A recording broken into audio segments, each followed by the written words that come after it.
मुस्कान का केस अभी पुराना हुआ ही नहीं था कि तब तक यूपी से इतने सारे केसेस आने लगे बेवफाई के, कत्ल के, कि लोग अब हार गए। सब कहने लगे भाई अब बस कर दो। और इतने सालों से जो महिलाओं के साथ होता आ रहा था उस पर किसी की नजर नहीं गई। खैर ये बात अलग है। इसका स्टोरी से आप कहेंगे क्या लेना देना है, क्योंकि लोगों ने कंपेयर करना शुरू कर दिया है। रायबरेली से एक ऐसा ही मामला सामने आया जैसा मुस्कान केस में हुआ। मुस्कान ने अपने बॉयफ्रेंड के साथ मिलकर अपने पति का कत्ल करवा दिया था। यहाँ भी एक ऐसा ही मामला सामने आया जहाँ एक रूबी नाम की महिला है, उसने बड़ी प्लानिंग से अपने पति का कत्ल करवाया अपने बॉयफ्रेंड के लिए। और कत्ल किसने किया? बॉयफ्रेंड ने। तो ये पूरी स्टोरी क्या है?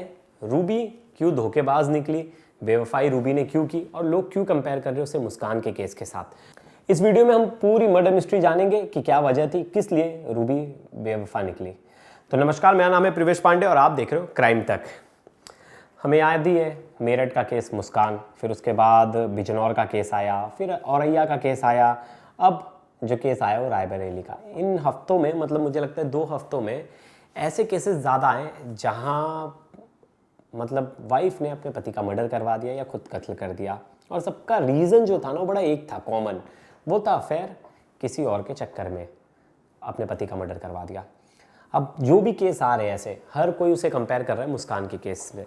और मैं कल ही पढ़ रहा था, मैंने सोशल मीडिया पे देखा और बहुत जगह रायबरेली का नाम सामने आ रहा था, रायबरेली की रूबी का। सब लोग रूबी के केस को भी मुस्कान के केस से कंपेयर कर रहे थे। लेकिन ऐसा हुआ क्या था जो मुस्कान के केस से उसे कंपेयर कर रहे थे? तो जो रूबी के पति हैं मनीष सैनी, वो 35 साल के हैं। उनकी सरकारी नौकरी थी लेकिन उन्होंने वो नौकरी छोड़ दी थी और अपना हैप्पी लाइफ जी रहे थे। कोई बिजनेस कर रहे थे, बिजनेस में बढ़िया सेटल डाउन थे। उनके 3 बच्चे थे। जो एक बच्चा है उसकी उम्र तो 14 साल है। तो फिर लाइफ अच्छे से चल रही थी और उनकी वाइफ से भी उनका सब कुछ बन रहा था। लेकिन इसी बीच क्या होता है कि जब इनकी लाइफ अच्छे से चल रही थी, सब कुछ बढ़िया चल रहा था, उन्हें नहीं पता था कि उनकी लाइफ में भूचाल आने वाला था। और वो भूचाल ऐसा कि कोई भी आदमी वो सह नहीं पाता, आदमी क्या औरत कोई भी नहीं सह पाता। जब उन्हें पता चलता है कि यार इनकी वाइफ की ना बहुत लोगों से बातचीत है, ये बहुत लोगों से बात करती है। फिर धीरे धीरे उन्हें पता चला कि यार ये बहुत लोगों के साथ ना अफेयर में है, इसका बहुत लोगों से चक्कर है, इसके गैर हाजिरी में उसका फ़ोन हमेशा बिजी रहता है। वो धीरे धीरे उस पर शक करना शुरू कर देता है और 2-3 बार रंगे हाथों पकड़ भी लेता है। अब लेकिन पति के पेशेंस लेवल को मानना पड़ेगा, वो उसे बार बार माफ़ भी कर दे रहा था कि चलो कोई बात नहीं, अब सुधर जाओगी, अब सुधर जाओगी। लेकिन रूबी सुधरने का नाम नहीं ले रही थी। इस बात से परेशान होकर मनीष उसके घर वालों को कंप्लेंट करता था कि देखो आपकी बेटी ऐसा कर रही है, आप उसे समझा दो, अभी भी समय है, नहीं तो बहुत बात आगे बढ़ जाएगी। 3 बच्चों की माँ है, अब तो उसे ऐसा सब नहीं करना चाहिए। तमाम तरीके की चीज़ें जब वो उसके घर पे कंप्लेंट करता है मनीष, तो ये थोड़े टाइम के लिए सुधर भी जाती है। कुछ ऐसा बिहेव नहीं करती जिससे लगे कि ये गलत ट्रैक पे जा रही है। लेकिन ये तो कुछ समय की बात थी, उसकी फितरत तो बाज नहीं आने वाली थी। वो जैसी थी वापस से उसी रूप में आने लगी। अब उसे ना बड़ी प्रॉब्लम होने लगी। अब रूबी बोली कि ये मेरे लिए ना बड़ी दिक्कत कर रहा है, ये ना बार बार मुझे परेशान कर रहा है, ये मेरी फ्रीडम को रोक रहा है और इसके रहते तो मैं अफेयर नहीं रख पाऊँगी और अपनी मर्ज़ी से नहीं जी पाऊँगी। तो इसने प्लान बनाया कि अब कुछ ऐसा करना पड़ेगा कि इसकी किचकिच ही ख़त्म हो जाए, ये रास्ते से हट जाए और मैं आराम से रहूं, इसके प्रॉपर्टी पे कब्जा कर लूं, इसके पैसे पे ऐश करूं। सब तरह की प्लानिंग इसने कर ली थी। लेकिन ये प्लानिंग इम्प्लीमेंट कैसे करेगी? उसके लिए तो उसे रास्ते से हटाना था, इसके पति को, मनीष को। फिर इसका प्लान आता है कि मेरी तो 2-3 लोगों से बातचीत है, जो मेरा लास्ट अफेयर है मैं उससे कन्विंस कर सकती हूँ, वो थोड़ा दिमाग से पैदल है और वो मेरी बात में आ जाएगा। तो इसके 2 लोगों से अफेयर थे। तो इसका जो आखिरी बॉयफ्रेंड था उसका नाम है सुनील। सुनील इससे ज़्यादा ही लगाव था सुनील का इससे, और सुनील भी इससे बहुत ज़्यादा प्यार करता था। अब सुनील को भी लगता था कि कैसे भी इसकी लाइफ से इसका पति हट जाए। और ये औरत वैसे भी सुनील की बातों में थी और सुनील भी इसकी बातों में पूरा आ गया था। अब इन लोग प्लान करते कि यार अब इसे रास्ते से हटाते, तो लेकिन हटाएंगे कैसे? ये घर में तो पूरी जॉइंट फैमिली के साथ रहता था, अपने भाई के साथ, सबके साथ। तो वहाँ इसे मारना बड़ा आसान नहीं था, बहुत मुश्किल था। तो ये प्लान करती मैं मैके जाऊँगी और मैके में पूरी प्लानिंग रचूँगी। ये अपने मैके चली जाती है। फिर मैके से फ़ोन करती है सुनील को, सुनील बोल रहा हूँ, मनीष को फ़ोन करती है अपने पति को, और कहती है कि आप आ जाइए, हमारे गांव में बहुत बड़ा भंडारा हो रहा है और देवी जी की पूजा है, आप आ जाओगे तो अच्छा रहेगा, मैंने आपके लिए मन्नत भी मांगी थी, हमारा सब कुछ बढ़िया होगा। बेचारा पति भोला भाला इंसान, सोचा कि बीबी ने उसके लिए मन्नत मांगी है, उसके लिए इतना पूजा पाठ कर रही है, तो यार हमें चले ही जाना चाहिए। और आमतौर पे यही होता है, उसे भी लगा कि यार सच में वाइफ इसके लिए इतना कर रही है तो ये तो इतना कर ही सकता है। अब ये भाई साहब पहुँच गए तो पहले दिन रूबी बोलती है कि जाओ आप भंडारे में जाके आओ, दर्शन करके आओ, पूजा करके आओ। और ये फ़ोन पर बात कर रही थी उसके सामने ही, और उसे देखते ही फ़ोन कट कर देती थी। तो उसके पति को शक आ रहा था कि मैं यहाँ आया हूँ फिर भी ये किसी से फ़ोन पे बात कर रही है और कट कर दिया, और मुझे नाम भी नहीं बता रही किससे बात कर रही है। ये एक्चुअली रूबी की प्लानिंग थी, वो जानबूझ के इसे शक दिला रही थी कि वो किसी से बात करे, कि ये शक में रहे। अब ऐसा क्यों कर रही थी आगे बताऊँगा, ये प्लॉटिंग उसने क्यों की थी। तो बार बार फ़ोन कर रही थी। अब पति को पूरा शक आ गया था, किसी गैर मर्द से बात कर रही है और वो उसे नहीं बता रही। वो चला भी जाता है घर से बाहर, मंदिर जाता है, जानबूझ के रूबी को वो फ़ोन करता है मनीष, उसका पति, देखने के लिए। तभी भी उसका फ़ोन बिजी आता है। ये भी रूबी प्लानिंग से कर रही थी। जब घर आता है तो थोड़ी बहुत बहस करता है, और बहस करता है, रात को खाना वाना खाता है, सो जाता है। रूबी को पता होता है कि अब रूबी का टाइम आ जाता है बाहर शौच करने जाने के लिए। अब बाहर शौच में जाने के लिए उसे पता होता है जब मैं निकलूँगी रात को तो ये मेरे पीछे आएगा, क्योंकि इसके दिमाग में शक बैठ गया है और इसी शक का मैं फ़ायदा उठाऊँगी। ऐसा ही होता है। वो रात को निकलती, शौच करने बाहर जाती, उसका पति उसे पीछे पीछे फॉलो करता हुआ आता है।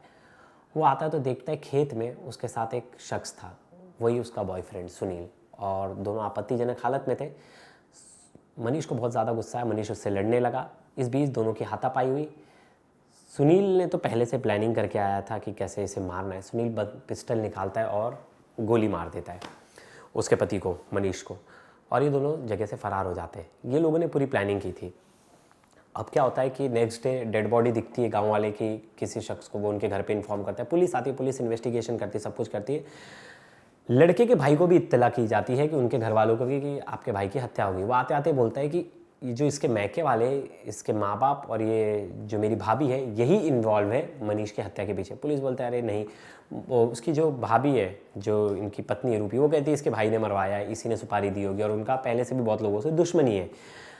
तो फिर पुलिस बड़ी हैरान होती है और पुलिस स्टार्टिंग इन्वेस्टिगेशन शुरू करती है। तो पुलिस को कोई खास अच्छा ऐसा सबूत कुछ मिलता नहीं है कि पुलिस जिससे कड़ी जोड़ पाए, ना सीसीटीवी फुटेज, ना कोई ऐसा एविडेंस।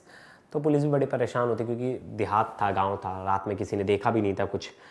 लेकिन अब पुलिस एक चीज़ ऑब्जर्व करती है, वो थी कि इसकी रूबी का जो बॉडी लैंग्वेज था वो पूरी तरह अलग था।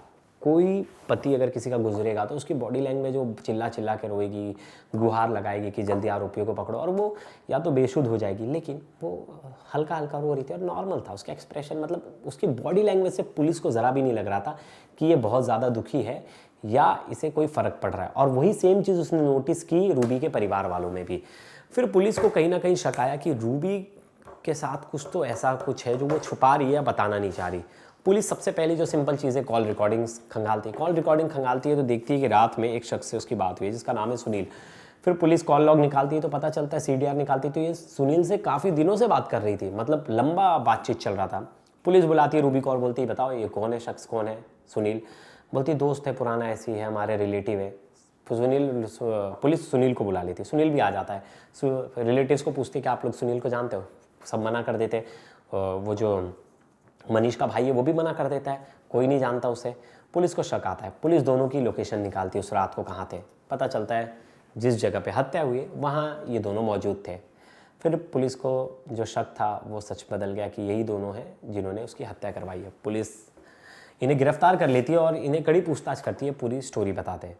तो फिर जो स्टोरी बताते हैं बड़ी शॉकिंग होती है। मनीषा बोलती है कि मुझे फ्रीडम नहीं थी, मुझे मेरे अफेयर इसको पता चल गए थे मेरे पति को, और वो मुझ पर नज़र रखने लगा था, तो मुझे ऐसे लगता था कि मैं बंधी हुई हूँ इससे और मैं अपनी ज़िंदगी जी नहीं पा रही, उसके लिए मुझे इसे रास्ते से हटाना पड़ेगा। तो मैंने प्लान बनाया, मेरे बॉयफ्रेंड से कहा कि आप इसकी हत्या कर दो। उसके लिए हम लोग ने प्लान बनाया कि इसको इसके घर से दूर ले जाना पड़ेगा, तभी हम इसकी हत्या कर पाएंगे। उसलिए इसके पास पिस्तल खरीदने के लिए पैसे नहीं थे। 5,000 रुपये मैंने दिए, 20,000 रुपये ये अपने लेके आया सौरभ, और सुनील 20,000 रुपये अपने लेके आया और ये बिहार गया। बिहार के आरा से ये पिस्तल खरीद के लाया। फिर इसने उसको मैके में बुलाया और मैके में इन दोनों ने मिलकर उसकी हत्या कर दी। देखिए कितना शॉकिंग है ना, जिस पति ने अपनी पत्नी के लिए सब कुछ कहा, और इतने साल की शादी यार, 15 साल हो गए शादी को, और 15 साल शादी को हो गए और ऊपर से 3-3 बच्चे।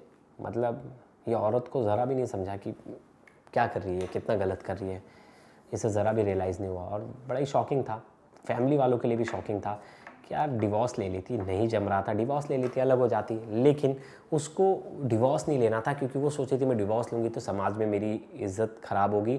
ये सबको जा जाके जो मनीष है वो सब जगह मेरे रिलेटिव्स में हर जगह जाके गाना गाने लगेगा, बताने लगेगा सबको कि इस मेरी बीवी का अफेयर था, अफेयर के चक्कर में मेरी बीवी ने मेरे से तलाक लिया है।